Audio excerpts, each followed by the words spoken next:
Hari ini kita lagi ada di Batu Jaya, ya ini ada jualan nasi goreng, tapi yang masaknya mama coy itu. Nah, ini yang masaknya mama nih. Biasanya kan bapak-bapak kan. Nah, bisa keluar ini nggak api? Pakai keluar dari restoran bintang 5 nggak? Bukan.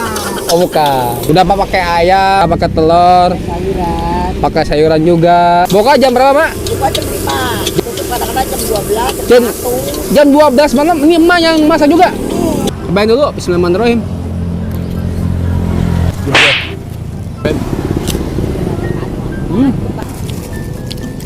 Mantap. Bismillahirrahmanirrahim.